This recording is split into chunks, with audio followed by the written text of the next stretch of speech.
Howdy. How you guys doing? So I'm Josh Travers, the law enforcement liaison for Saving America, the case manager. My dad already said deputy in this little tiny county, Greene County, Virginia. If you never heard of it, it's okay. You probably never go there. But I also work really hard in my off time to help other law enforcement agencies with all this information so we can help recover these missing and exploited children. What I want to go over with you is how Saving America can help y'all in law enforcement and other agencies that may not be represented here. But before I do that, I want to let you know that that entire intel package that we gathered was taken, I put it together, I handed it off to Las Vegas Metro, and that young lady was recovered and brought home. What Saving America does for law enforcement, we provide social networking investigations, we provide human intelligence through cyberspace and boots on ground. We provide surveillance hours using licensed and insured private investigators that are, as he said before, former special operators, retired cops, and now active police officers as well have joined our ranks, federal, state, and local. We came up with the idea to add a current law enforcement officer to be the law enforcement liaison that speaks the talk. I know how to call agencies, I know exactly which a lot of times their policies are on information sharing and everything. So I know that any NGO that calls you isn't going to get information from you because that's just not part of the policy. So I make sure to let you know that we give you information. We don't ask for information. That's part of that mutual understanding. We preserve all of our evidence, whether it's social media, boots on ground, photos, video. We preserve it in the package to then give to the law enforcement agency, so if they want it for prosecution, they can have it. After the fact, we help provide possible rehabilitation services. We look for lockdown facilities in states that don't have lockdown facilities. We work with parents to use their medical insurance, Medicaid, all that to find the rehabilitation for these children. We have a 6-step recovery process. As you can see right here: rescue, record, examine, summarize, coordinate, unite, and equalize. Record, we get initial contact with the parent, we get a power of attorney which helps us to act on the behalf of the parent to recover their child. We gather intelligence, we create a plan, and we begin to execute. We examine the social media investigation. Step 2, under examine, we incorporate our intelligence, we start working up a case package, and then I call the law enforcement agency and develop a relationship with that detective that has a report. Summarize, we prepare a case management system, we incorporate all of our social media investigation, we filter it out to what's pertinent to put in the package, and we develop our leads from there. Step 4 is coordinate. We did that last night.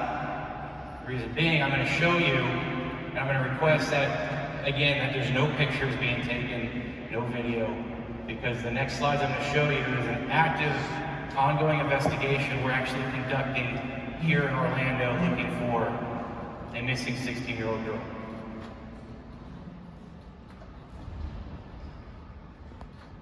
Shout out to Detective Ojeda, by the way, if anybody knows who that is.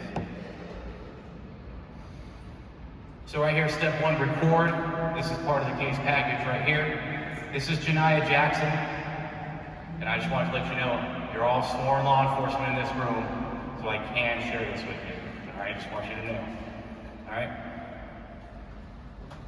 It's a missing poster we create for every child. So when we talk to the parent, we say, hey, did you report them to law enforcement? If you haven't done that, you need to do that now. You need to contact the National Center for Missing and Exploited Children, get them reported now. Then we create our own missing posters. These are other photos of her.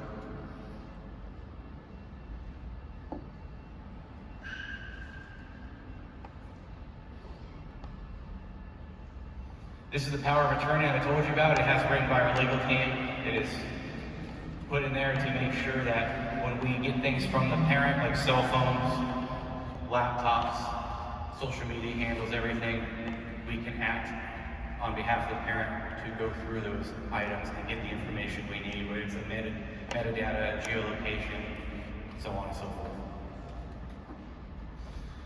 Another step of this is the known information. The known information comes from what the parent gave to us during their initial application.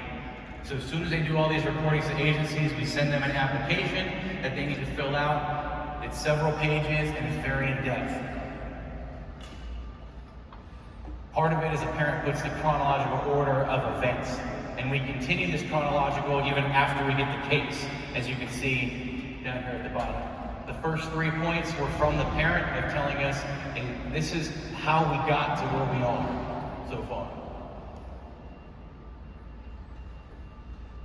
Got letters from her parent. This is one of them was pulled off of Snapchat. Letters to her friends saying that she's running away. Step 2 for our examine. Now this is our history incident report. This is going to be, we compile information on everybody involved, parent, child, any adults that might be with that child. If there's other juveniles, we'll try to find who their parents are, where their schools are. We try to locate that information as well. We continue the follow-up. Continuously, as we do the investigation, we're always updating this case package. That way, at any given time, if the recovery is made, it's going to be immediately handed over to law enforcement. This is where we put any backgrounds and information that we've got on subjects involved. And all this is, by the way, all this is open source intelligence. It's done by our open source intel investigators, which are all over the country, part of our reserve program, which we'll talk about later.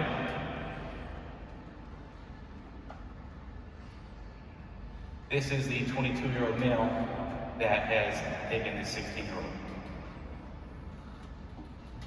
If you had read the initial application, and it was actually on one of the slides if you saw it in passing, but she was picked up by a black sedan.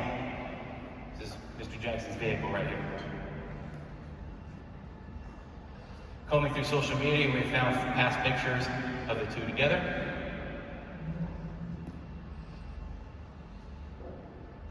Again, combing even further through social media, this is a post from one of her friends that confirms that they have seen Janiyah and that she's supposedly okay.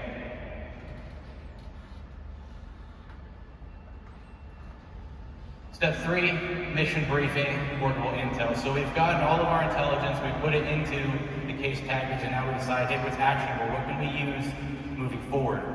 Through this, we were able to find the vehicles, we found possible locations as well, and there's 3. So we started in Orlando, and now the 3 possible locations that you can see here, St. Augustine, Jacksonville.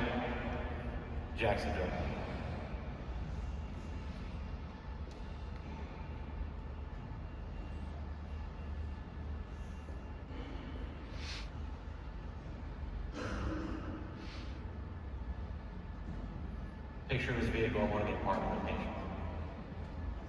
Now, I said step 4 was coordinate. Well, we did that last night. When we got all this information, I had a completely another presentation planned for y'all.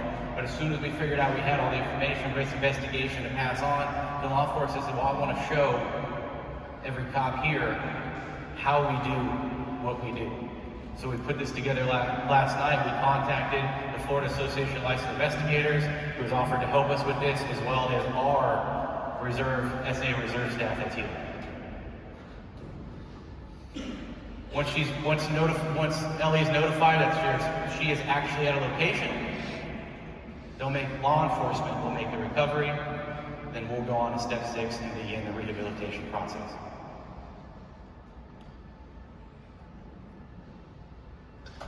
So currently, here at Saving America, we've realized that having one active team on one part of the country was not helpful for going across the entire country. So we've developed a system of reserves that go across the entire country. We have over 100 volunteers so far and 100 in the pipeline. A lot of them are active law enforcement on every different level. We've got retired guys as well. We've got retired special operations. We even have veterans with distinct technological or intelligence skills. We also have a CMECV program, which is for volunteers that don't meet any of that criteria, but they still want to help by raising awareness, and they have to follow the same steps. What I want to show you here, this last video is of a 14-year-old girl who we recovered. She was under the influence of heroin when we recovered her. She was recovered from a known cartel house in San Diego. If you'd like to see the entire video, go to your search engine, type Saved in America, HBO Vice, Saved in America, HBO Vice, and you can see the video in its entirety. This is Lily's step 6. And more developing news now, these people are in big trouble tonight. They are facing charges